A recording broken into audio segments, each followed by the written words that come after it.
Ayant fait son apparition dans les années 80, cette infection sexuellement transmissible semble depuis quelques années déjà revenir en force. On dit qu'elle aurait touché des milliers de personnes en Angleterre en l'espace de 2 ans. Mais de quelle IST s'agit-il exactement? Comment se manifeste-t-elle et quels sont les symptômes qui lui sont liés?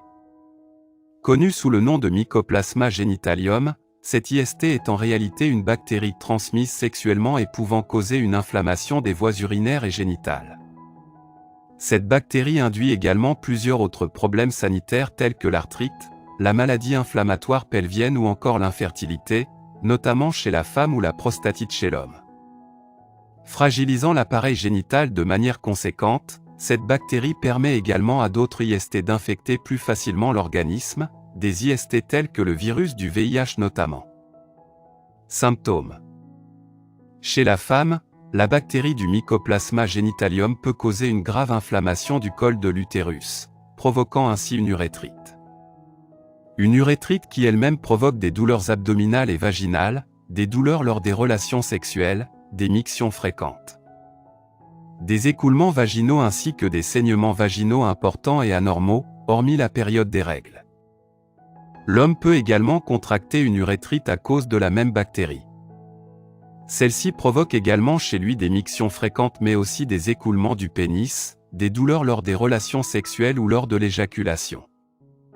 En cas de doute ou d'apparition de symptômes similaires, n'hésitez pas à demander à votre médecin ou à votre gynécologue, pour vous mesdames, de vous faire un test pour savoir si vous êtes bel et bien porteur de l'infection.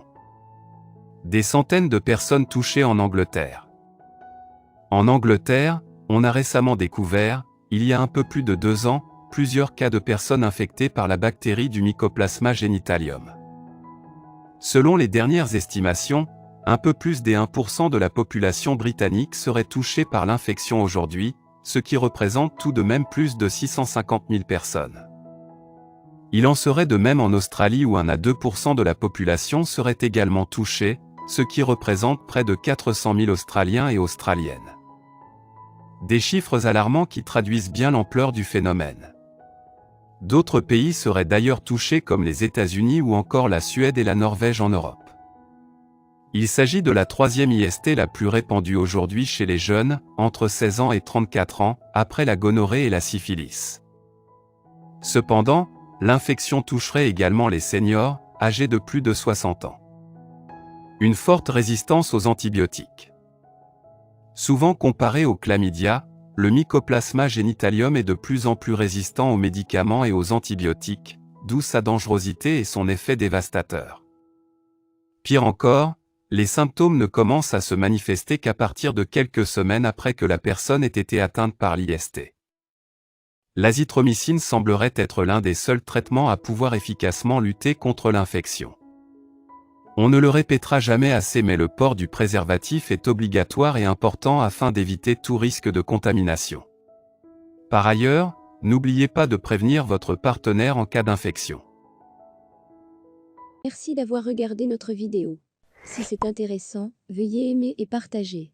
Si vous avez des commentaires, veuillez laisser un commentaire sous la vidéo. N'oubliez pas de vous abonner à la chaîne et d'activer nos notifications.